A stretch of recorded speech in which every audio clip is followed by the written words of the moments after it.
Me llamo Rosalía Fernández y con 93 años encima, te juro que parece que fue ayer que sentía el polvo rojo pegado en los pies descalzos de niña. Gracias por venir a escucharme, sí, pero ya te advierto. Lo que voy a contarte no es cuento para dormir, niños. Esto va a hervirte la sangre y tal vez hasta darte un poco de náuseas. No me lo tomes a mal, los tiempos eran otros. Y gracias a Dios, hoy las cosas cambiaron, o por lo menos deberían haber cambiado para nosotras, las mujeres. Pero tampoco fue todo sufrimiento. Tuve mis momentos de alegría, ya lo verás. Así que prepárate, porque no tengo todo el día y supongo que tú tampoco. Siéntate y pon atención. La historia que voy a contarte es de esas que erizan hasta los calvos. Nací en el año 1930. La décima de 10 hermanos, exactamente la mayor. Imagínate eso. Nuestra casa era una casita de madera, pobre pero con alma.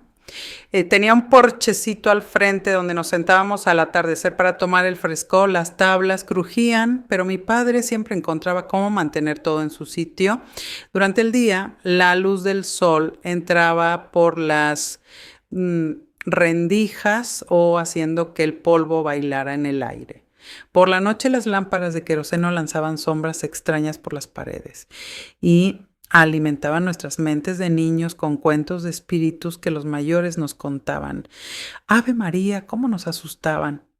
Mi madre, Carmela, era pequeñita, delgada, pero con manos endurecidas de tanto trabajar, siempre con un rosario entre los dedos, rezando bajito. Mi padre, don Simón, era alto, flaco como palo de escoba, con la piel tostada por el sol bravo del Chaco paraguayo, pero cuando sonreía, que era raro, nos derretía el corazón. La vida en el campo no era fácil, pero tenía su belleza. O que nos despertábamos con el canto del gallo antes del amanecer. El olor del café mezclado con la leña quemándose en el fogón de barro era el perfume de cada mañana y desayunábamos un poco de fariña con huevo y ya salíamos a trabajar. Con 6 años yo ya cargaba una asada en las manos, me dolía, claro, pero una se acostumbraba. Plantábamos maíz, mandioca, porotos y en tiempo de cosecha el olor dulce del choclo fresco llenaba el aire y me hacía agua a la boca. Fui a la escuela apenas 2 años, ¿no? Y en una sala improvisada en la iglesia del pueblo. La maestra, doña Elvira, venía de la capital, o decía que venía a educar a los niños del monte. Me acuerdo del olor a tiza y del sonido del palo golpeando la mesa. Aprendí a leer y escribir, gracias a Dios, pero qué lucha. Si uno no aprendía, doña Elvira no tenía compasión, la regla de madera nos dejaba la mano ardiendo. Nuestros juegos eran simples, pero llenos de alegría. Corríamos entre los matorrales de yuca, sintiendo el viento caliente del Chaco en la cara. Jugábamos a las escondidas, al corre que te pillo, mientras nuestras risas infantiles hacían eco entre los árboles. Por las noches nos sentábamos en la entrada de la casa, donde la abuela Teodora nos contaba historias de fantasmas y tesoros enterrados. Muchos no creen en esas cosas, dicen que son cuentos, pero nosotros vivimos cosas que nadie se atrevería a imaginar. Pero eso es otra historia. Mi abuela era una figura única, siempre con su cabello blanco recogido en un moño, ojos negros que parecían leernos el alma. Sus manos arrugadas preparaban los mejores remedios caseros y su voz rasposa cantaba versos antiguos que hablaban de santos y milagros. Uno de los momentos más esperados del año era la fiesta de San Juan. Ahí sí que todo el pueblo se encendía. El olor del asado, la música del acordeón, los vestidos coloridos girando al ritmo del baile, las fogatas iluminando la noche, la canjica dulce. Una delicia, pero no todo era alegría. La sequía nos castigaba sin piedad. Había años en los que el cielo parecía una chapa ardiente, sin una sola nube. La tierra se abría, el ganado moría de sed, aunque en casa apenas teníamos unas gallinas. La fe era lo que nos sostenía. Cada noche rezábamos el rosario en familia. Las avemarías se mezclaban con el crepitar del fuego. Mamá pasaba las cuentas del rosario entre los dedos pidiendo lluvia, salud y el pan de cada día. A medida que crecía, las responsabilidades también crecían. A los 10 años ya cuidaba a mis hermanos menores, como si fueran mis propios hijos. Cambiaba pañales de tela, daba baños, preparaba mamaderas. El olor a leche agria y orina era más común que el perfume de la flor del jazmín del monte. Vivíamos con lo poco que teníamos, pero al menos estábamos todos juntos, hasta que el cielo se nos vino abajo. Acababa de cumplir 13 años cuando papá cayó enfermo. Empezó con una tos fuerte. Pensábamos que era una gripe común, pero empeoró y empeoró. Mi abuela preparaba remedios del monte, infusiones de hojas de naranjo, jarabes de guaco. Papá los tomaba todos sin quejarse, pero nada funcionaba. Las noches eran horribles. Su tos llenaba la casa. Mamá, siempre con su rosario, susurraba: San Blas, cuida la garganta de mi Simón. Un día papá tuvo una fiebre espantosa. Temblaba como hoja al viento. Mamá más mandó buscar al doctor del pueblo. Llegó en una carreta vieja, sacudiéndose por el camino de tierra. Dijo que era pulmonía. Recetó medicamentos carísimos que compramos fiado. Pero papá seguía debilitándose. Y una mañana de domingo, con el canto del gallo aún en el aire, murió. El llanto de mamá venía del fondo del alma. Nosotros, los hijos, llorábamos sin entender del todo. El entierro fue ese mismo día, ¿sí? Que recuerdo el fuerte el olor a vela, tierra mojada, flores marchitas. Mientras bajaban el cajón solo pensaba: y ahora, Dios mío, ¿cómo seguimos sin papá? ¿Ok? El suelo ya no era fértil, era triste. Cada vez que pasaba cerca del campo sentía un nudo en el pecho. Ver todo aquello que papá había cuidado con tanto esmero convertirse en tierra abandonada me destrozaba el alma. Al principio los vecinos intentaron ayudar, traían alguna cosita, compraban los jarabes caseros que la abuela Teodora preparaba con hierbas del monte. Pero ya sabes cómo es, hija. Pronto todos estaban también llenos de problemas. Fue por esa época que empecé a escuchar cuchicheos por la casa. La abuela hablaba en voz baja con mamá, palabras que me helaban por dentro. Deudas, hombres queriendo quitar nuestras tierras. Yo fingía que no oía, pero por dentro me moría de miedo. Una noche me encontré a mamá llorando a escondidas en la cocina. Tenía en las manos una fotografía en blanco y negro del día de su boda con papá. Ay, Simón, ¿cómo vamos a seguir sin vos?, murmuraba entre sollozos. Fue ahí cuando entendí de verdad el tamaño del vacío que había dejado su muerte. No era solo la tristeza, era el miedo al mañana. Estábamos a la deriva, como barco en tormenta. Después de la muerte de papá, lo que vino no fue la calma, fue otro vendaval, uno que me arrancó la infancia de raíz. La abuela Teodora intentaba comandar todo con mano firme, como siempre, pero ni ella hacía milagros. Las deudas crecían. Cada día alguien nuevo venía a cobrar: el dueño del almacén, el boticario, el vendedor ambulante, hasta el prestamista de la ciudad. Una noche, mientras lavaba los platos, si es que se puede llamar plato a un poco de caldo con harina, escuché a mamá decir con la voz temblorosa: el coronel Aparicio mandó otro recado. ¿Qué quiere ahora ese demonio?, respondió abuela con voz tensa. En esos tiempos, un coronel en el interior era casi como un rey, y Aparicio era el más poderoso de todos, dueño de cientos de cabezas de ganado, 3 estancias enormes y un apellido que infundía temor. Una semana después, el mismo coronel llegó a nuestra casa.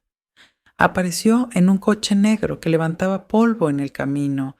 Era un hombre alto, fuerte, de unos 50 años, con bigote perfectamente recortado, terno claro y un perfume que invadía todo. Yo estaba colgando ropa en el patio, pero escuché cada palabra desde la ventana abierta. Doña Carmela, dijo el coronel con voz melosa, vengo a hacerle una propuesta que puede resolver todos sus problemas. Mi corazón se congeló.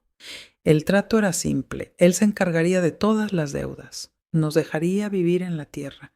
Incluso enviaría dinero mensual. A cambio, quería a mi hermana menor, Lucerita, como esposa. Lucerita tenía apenas 11 años. Mamá rompió a llorar de inmediato.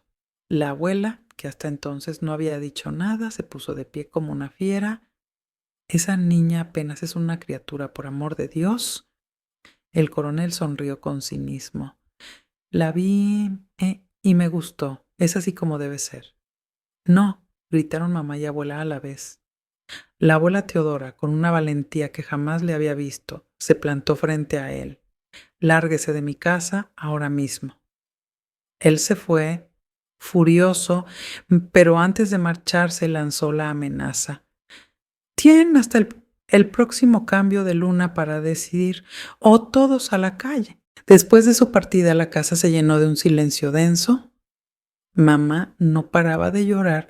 La abuela caminaba en círculos, rezando sin parar. Los pequeños no entendían, pero sabían que algo terrible estaba ocurriendo.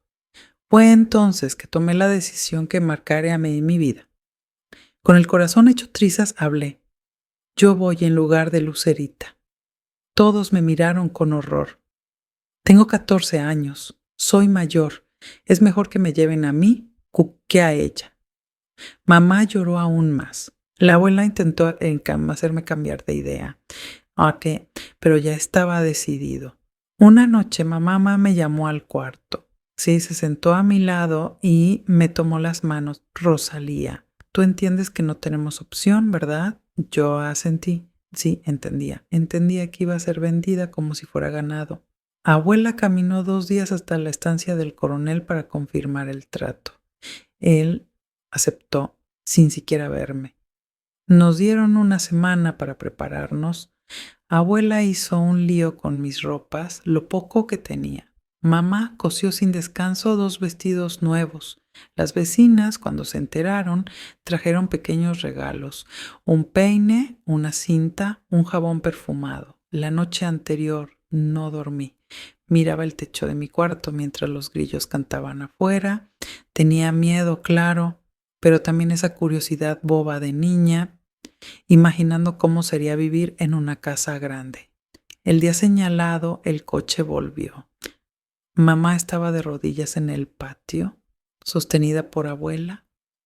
Mis hermanitos lloraban sin entender. Antes de subir, abuela me apretó la mano y puso en ella un rosario de cuentas negras. Guárdalo contigo, mi niña, en las horas oscuras te protegerá.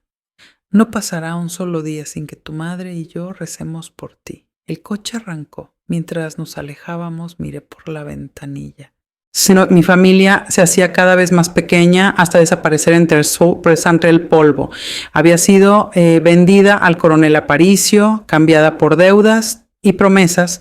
Cuando llegamos a la estancia sentí que entraba en otro mundo. Tierra sin fin, portones de hierro forjado, jardines de revista, rosas, jazmines, flores que nunca había visto. La casa, un caserón blanco de 2 pisos, con ventanas azules y un balcón que la rodeaba entera. Al bajar del coche, las piernas me temblaban. El coronel me recibió en la puerta. Bienvenida a tu nuevo hogar, Rosalía, dijo sonriendo. Dentro, el piso de madera brillaba como espejo. El olor a cera de abejas era tan fuerte que mareaba. Muebles de madera tallada, cortinas finísimas, un candelabro que parecía tener estrellas atrapadas. Y entonces las vi, las otras esposas, 9 jóvenes hermosas con vestidos lujosos y peinados elegantes. Yo era la 10ª. El coronel me presentó una por una. Había 3 Marías, así que les ponía nombres de flores para no confundirse. Me miraban con una mezcla de pena y curiosidad. La más joven tenía 16, la mayor, Josefa, apenas 20. Algunas ya estaban embarazadas. Desde la ventana escuché risas de niños. Miré hacia el jardín, más de 10 pequeños jugaban entre las flores, hijos del coronel, hijos de todas ellas. Por un momento parecía una familia feliz, pero una mujer de gesto duro los vigilaba sin pestañear y supe, estaban tan encerrados como nosotras. Josefa se acercó, alta, de cabellos negros y ojos verdes. Bienvenida, Rosalía, te enseñaré todo. El coronel me dio una palmadita en la espalda. Ve con ella. Hablaremos más tarde. Mientras recorríamos la casa, mi asombro crecía con cada cuarto. Todo era enorme, brillante, ajeno. Entonces, una niña hermosa, de unos 8 años, se acercó a Josefa tirándole del vestido. Mamá, la mamá ya va, mi amor, respondió ella nerviosa. Me miró, suspiró y dijo, llevo más de 10 años aquí. Fui la primera. Me trajeron cuando tenía solo 11. Cumplí años días después de llegar. Había algo en los ojos de Josefa, una mezcla de tristeza resignada, como quien ya no espera nada. Dios mío, me revolvió el estómago. Fue ahí que lo entendí de verdad. Detrás de toda aquella belleza había un mundo de horror escondido bajo alfombras bordadas.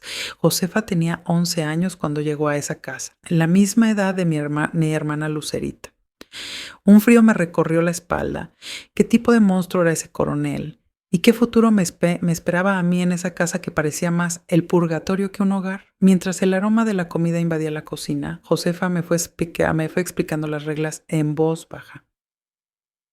Aquí cada una tiene su día con el coronel. En los demás ayudamos con la casa, el jardín, bordados. Le gusta todo impecable, añadió. Si algo no está como le gusta, no terminó la frase. Pero la forma en que me miró dijo más que cualquier palabra. Sí, subimos al segundo piso. El corredor tenía muchas puertas, cada una con el nombre de una mujer. La mía era la última. Cuando Josefa abrió la puerta, pensé que se había equivocado. Era enorme, una cama cubierta de sábanas suaves, un armario más grande que mi antigua cocina y una peinadora con espejo y cajones delicados. Tus ropas nuevas están ahí, me dijo Josefa.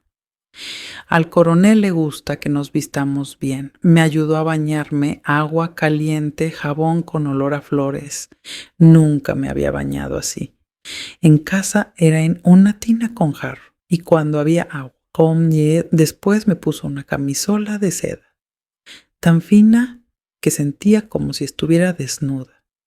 Peinó mi cabello con cuidado, me puso un polvo suave en el rostro. Para que no se note el miedo, susurró. Mi corazón latía tan fuerte que pensé que iba a desmayar.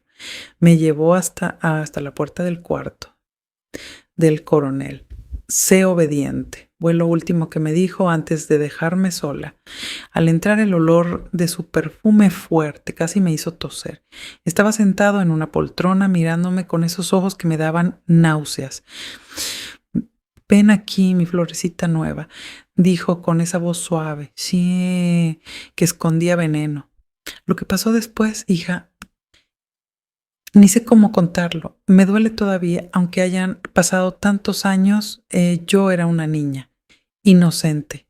En casa apenas veíamos a mamá y papá tomarse de la mano. Un beso en la frente era todo lo que sabíamos del amor, pero lo que ese hombre hizo no tuvo compasión, no le importó mi miedo, ni mis lágrimas, ni los gritos ahogados en la almohada. Para él, yo no era una persona, era una propiedad, como una vaca, como una silla, algo que había comprado y podía usar como le diera la gana. Recuerdo que dijo, relájate, así duele menos, y dolió en la carne, sí, pero mucho más en el alma. Cuando terminó, simplemente se dio vuelta y se durmió roncando como un animal.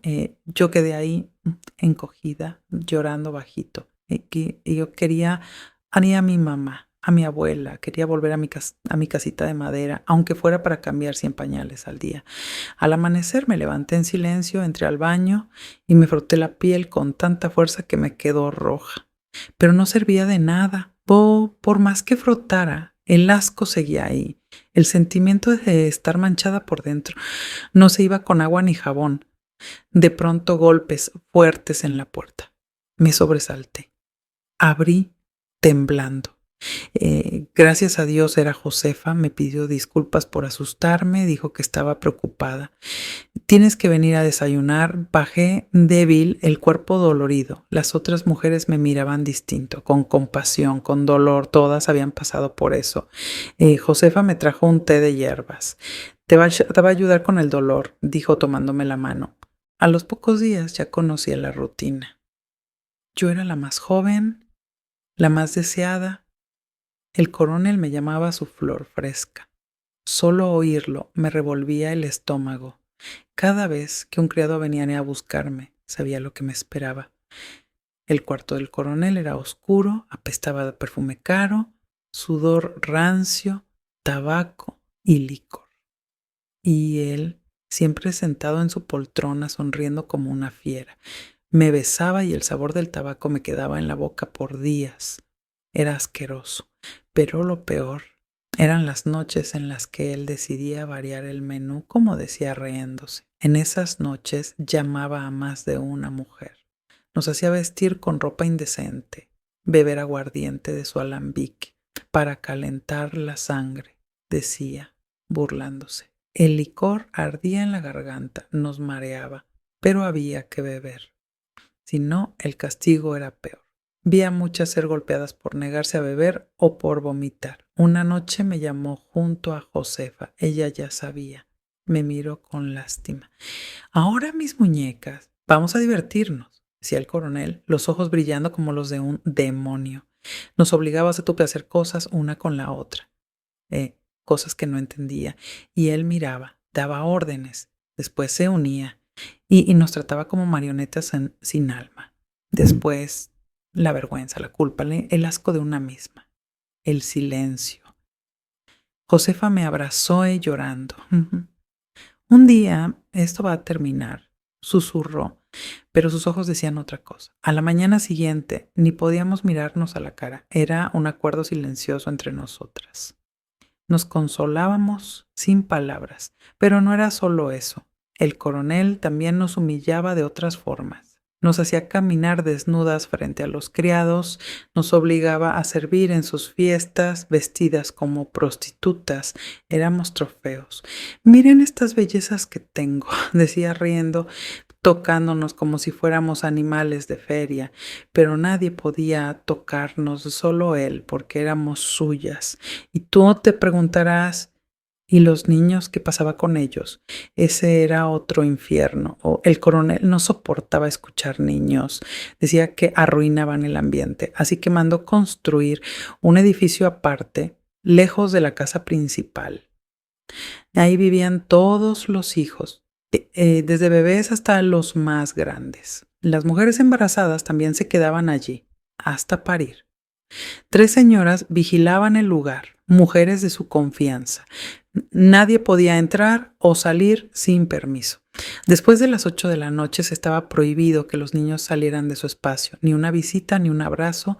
A las madres les daban un horario específico para ver a sus hijos, siempre vigiladas. Una intentó romper las reglas, quiso ver a su bebé de noche a escondidas. El castigo fue tan brutal que nadie más se atrevió. El coronel Aparicio no era un cualquiera, venía de una estirpe de poderosos. Su abuelo ya había gobernado estas tierras en tiempos del imperio. Su padre era igual de cruel. Aparicio se creía dueño no solo de la tierra, sino de los cuerpos, las almas, los sueños, de todos los que vivíamos allí. Y yo era solo una de tantas, una niña, atrapada en un mundo sin salida. Pero algo en mí, incluso en ese infierno, aún no estaba muerto. El poder de los Aparicio solo había crecido con los años. El coronel había sido criado creyendo que el mundo le pertenecía por derecho, que las personas eran como el ganado, para ser usadas y descartadas a su antojo. Era un hombre alto, siempre vestido de blanco, con sombrero panamá, zapatos relucientes, sus ojos fríos como los de una serpiente. Cuando sonreía, nos recorría un escalofrío. Tendría cerca de 60 años, pero la fuerza de un toro. Decían en la región que había hecho pacto con el diablo, de tan cruel que era. La ley para él era lo que salía de su boca. Compraba jueces, sobornaba comisarios, y quienes se atrevían a enfrentarlo simplemente desaparecían. Se murmuraba sobre cuerpos enterrados en sus estancias, pero nadie nunca tuvo el coraje de investigar. Afuera, fingía ser un hombre religioso, asistía como a misa todos los domingos, donaba a la iglesia, o sí, daba limosna a los pobres, pero nosotros sabíamos la verdad, ¿ok? El padre pues decía que era como el demonio vestido de blanco. Y no era solo en nuestra casa, como el coronel tenía otras estancias, otras mujeres, otros hijos, otros horrores. Era como si hubiera construido su propio reino de pesadilla, extendido por toda la región. Y nosotros, pobres de nosotros, éramos sus prisioneros. Con el tiempo empecé a sentirme vacía por dentro. Era como si algo de mí muriera cada día. Lo veía también en las otras. Josefa ya casi no hablaba, Teresa solo encontraba consuelo en sus hijos y yo pensaba en Lucerita, la niña que salvé al ofrecerme en su lugar. Hice lo correcto, y si ella hubiera resistido mejor, y si al menos hubiéramos salido todos juntos, aunque fuera a la calle, no lo sé, hija, hasta hoy no lo sé. Un día las cosas empezaron a cambiar, ni me di cuenta al principio. Tan acostumbrada al sufrimiento ya no prestaba atención ni a mi propio cuerpo. Fue Josefa quien notó algo. Rosalía, estás rara. ¿No has estado comiendo más? Y esos mareos por la mañana, me detuve. Pensé, mis reglas no venían hacía casi 2 meses. Ave María, podía ser posible. Estaba embarazada. El miedo me agarró tan fuerte que casi me desmayé. Un hijo del coronel. ¿Cómo iba a soportar eso? Pero Teresa me calmó. Ya estaba embarazada por 3.ª vez. Tranquila, niña, me dijo. No es el fin del mundo, puede ser tu salvación. Ella me enseñó el truco. Cuando el coronel te llame, finges que estás vomitando. Él detesta mujeres embarazadas indispuestas. Te mandará directo a la casa de los niños, y así lo hice. Una noche, cuando el coronel mandó a buscarme, fingí un vómito tan real que yo misma me lo creí. Su cara se torció de asco. Vete a la casa de los niños, gruñó. No quiero mujeres con náuseas cerca. Y así, sin querer, conseguí una protección. Las embarazadas eran las únicas que no sufrían las noches con él. No sé si era por consideración o simplemente porque no soportaba ver el cuerpo transformado de una mujer. Sea como fuera, fue así que fui enviada a la casa de los niños, y lo que encontré ahí me sorprendió. La casa era grande, pintada con colores cálidos, llena de risas y juguetes. Allí vivían los 16 hijos del coronel. 16, cada uno de una madre distinta. También estaban María y Teresa, ambas embarazadas. María ya casi a punto de parir. 4 mujeres cuidaban de los niños. Al principio pensé que eran brujas sin alma, pero pronto entendí. Eran víctimas como nosotras. Dona Lourdes fue mi favorita. Cabello gris, ojos dulces, siempre tenía una palabra de consuelo. Una vez a solas me confesó, si pudiera me llevaba a todos estos niños, y desaparecía. También me explicó por qué parecía tan estricta cuando el coronel estaba cerca. Es para protegerlos. Si no me ven como una roca, me sacan de aquí. Ayudar con los niños me dio un respiro. Eran adorables, energéticos, inocentes. Pero había 2 cosas que me rompían el corazón. La primera era cómo vivíamos esa etapa de la maternidad. Para algunas, como Teresa Mkapomspa, El embarazo era un momento de contacto con sus hijos. Es el único tiempo donde puedo ser mamá de verdad, me decía acariciando su barriga. Pero para María y para mí era diferente. Sabíamos que una vez que el bebé dejara el pecho, tendríamos que volver a la casa grande y ver a nuestro hijo solo una vez por semana. Con suerte. El sistema del coronel era cruel. Solo una madre podía visitar a sus hijos por día. Y éramos muchas. A veces pasaban semanas sin poder verlos. Josefa una vez pasó un mes entero sin abrazar a sus niños. Y cuando por fin lo hizo, no pudo dormir de ansiedad la noche anterior. Una vez Teresa me contó llorando que su hijo pequeño, después de semanas sin verla, lloró queriendo volver a los brazos de Dona Lourdes. Fue como si me apuñalaran, dijo. La segunda cosa triste era la forma en que el coronel trataba a sus hijos. O mejor dicho, cómo no los trataba. Los niños siempre preguntaban, ¿cuándo viene papá? Y no sabíamos qué decir. Dona Ernestina, la más vieja del lugar, llevaba más de 30 años allí. Una vez en voz baja nos dijo, para él, hijos de verdad solo son los de sus 2 matrimonios anteriores. A esos sí los cuida, los manda a estudiar a la capital, les prepara tierras. Los nuestros, continuó con los ojos llenos de tristeza, son solo números. Tantos hijos, como cabezas de ganado. A veces el coronel venía a la casa. Traía juguetes caros o sacaba fotos para mostrar a sus amigos. Miren qué padre tan dedicado, decía. Todo fachada. Él no conocía ni los nombres. Y los niños, pobrecitos, se ilusionaban cada vez. Corrían hacia él buscando cariño. Y él ni los miraba bien. Hija, seguro te preguntas. ¿Por qué no escapaste? No fue por falta de ganas, fue porque la hacienda era una prisión invisible. Por todos lados había capataces armados. Nadie entraba ni salía sin ser visto. El coronel siempre andaba con 2 sombras, hombres sin alma, listos para lo que fuera. Y él mismo andaba armado, mostrando el revólver como un trofeo. Además, tenía un sistema cruel de control. No te preocupes, esa parte te la contaré en la próxima vez que vengas. Cuando alguna se rebelaba, ahí estaba ella, Carmen, temblando como hoja al viento, la cara marcada por los golpes. El coronel Aparicio la sostenía por el cabello, como si fuera un trofeo de caza, con esa sonrisa asquerosa que se nos metía bajo la piel. Mandé a mis hombres a visitar a los padres de Carmen, anunció en voz alta, como quien cuenta un chiste, para recordarles cuán importante es que ella se quede aquí con nosotros. Sentí el corazón romperse. Yo quería a Carmen. Teníamos una amistad especial y una coincidencia curiosa. Su madre se llamaba como la mía, Carmela, y la mía como la suya, Eulalia. A veces imaginábamos que en otra vida podríamos haber sido amigas, libres, felices. Verla así, humillada, fue una de las cosas más duras que viví allí. Ese día sentí que una parte de mi esperanza moría. Un día Josefa vino a buscarnos. Va a llegar una nueva, nos dijo, con la voz apagada. Nos arreglamos en silencio. Yo noté a Josefa inquieta, con un brillo extraño en los ojos.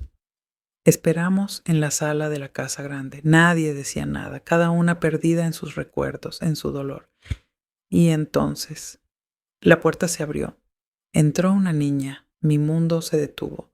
Era de Usina, mi hermana, mi niña, la que yo había intentado salvar. Ahora estaba allí, en el infierno. Eulalia gritó, corriendo hacia mí. Nos abrazamos fuerte. Yo lloraba. El coronel apareció detrás de ella con esa sonrisa suya. Sorpresa, Eulalia, dijo. Pensé que te gustaría tener a tu hermanita cerca. Y algo dentro de mí se quebró. La rabia fue más rápida que el miedo. Solté a Deusina y le di una bofetada con todas mis fuerzas. ¡Monstruo!, grité. Déjala en paz. El rostro del coronel se transformó. y antes de que pudiera reaccionar, me golpeó con tanta fuerza que todo se volvió negro. Desperté en la casa de los niños. Don Ajusara me cuidaba. Calma, niña. Piensa en tu bebé. Yo solo podía pensar en Deusina. Había fallado otra vez. Pasaron días. Dolor, cólicos, sangrado, el miedo a perder el bebé y el miedo a perder a mi hermana. Finalmente, la sexta. Entró acompañada por Adelaide. En su día de visita, Deusina. Susurré corriendo hacia ella, nos abrazamos. Sentí su cuerpecito temblar. Intenté protegerte, te juro que lo intenté. No es tu culpa, Eulalia, me dijo. Mamá y la abuela intentaron esconderme, pero el coronel mandó a sus hombres. Amenazaron con matarlos a todos. ¿Y mamá? ¿Y abuela? Mamá no para de llorar. A la abuela la empujaron, se rompió el brazo. Sentí que ardía por dentro. Ese hombre había destruido todo, a mí, a mi hermana, a mi familia. Te juro, Deusina, vamos a salir de aquí. La abuela tiene un plan, me susurró ella. Está juntando pruebas contra el coronel. La abuela estaba moviendo cielo y tierra. Había descubierto que el hijo mayor del coronel estaba metido en negocios sucios, lleno de deudas. Un antiguo trabajador, C. Pequeno, le había contado todo. La abuela mandó cartas al periódico de la capital. Estaba haciendo ruido. Y más, una fábrica grande llegaría pronto a la ciudad vecina. Más trabajo, menos poder para el coronel. Si pierde dinero y apoyo político, no podrá sostener su imperio, dijo Deusina. Era arriesgado, pero era nuestra única chance. Josefa, Teresa, María, todas supieron del plan. Cada visita a los hijos se convirtió en una oportunidad de pasar información. Dona Lourdes organizó todo. Formamos una red secreta de madres, criadas, cuidadoras, una red de mujeres valientes. Un día tuve otra idea, le di mi dirección a doña Lourdes y le pedí que fuera a ver a mi abuela en su próxima salida. Ella tenía miedo. ¿Y si me descubren? ¡Ay, por favor! Le supliqué. Es la única manera de que sepan que estamos vivas. Días después regresó. Me tomó de las manos, emocionada. Fui, Eulalia, hablé con tu abuela. Mis rodillas temblaron. ¿Y cómo están? Están bien. Tu abuela es una leona. Está feliz de saber que están unidas. Me entregó un pequeño rosario de cuentas azules. Es de tu madre. Ella reza con él todas las noches a las 9. Pide que tú también reces al mismo tiempo. Lo abracé contra el pecho como el mayor tesoro del mundo. Esa noche a las 9 recé, con lágrimas, con fe, con una promesa en los labios. No voy a rendirme. Por mí, por Deusina, por todas. Voy a luchar hasta el final. Nuestra red creció, sabíamos cada movimiento del coronel. Nos enteramos de que su hijo mayor estaba en problemas con mafias de juego. Uno de sus capataces fue arrestado por sobornar a un juez. El coronel gastó una fortuna para tapar el escándalo. La tensión crecía. Gritaba por todo. El miedo se sentía en el aire. Pero nosotras sentíamos esperanza. El gigante estaba tambaleando. Nunca olvidaré el rostro de dona Lourdes esa tarde, pálida, temblando. Eulalia, una tragedia ocurrió en la casa grande. El final estaba cerca. El cielo de aquel día amaneció distinto, el aire era más liviano, el canto de los pájaros parecía entonar una nueva canción y en lo más profundo del pecho algo decía, es hoy. Las mujeres de la hacienda estaban inquietas, las cuidadoras, agitadas, y yo apretaba el rosario de mi madre con tanta fuerza que me dolían las manos. Fue al atardecer cuando los rumores se convirtieron en certeza.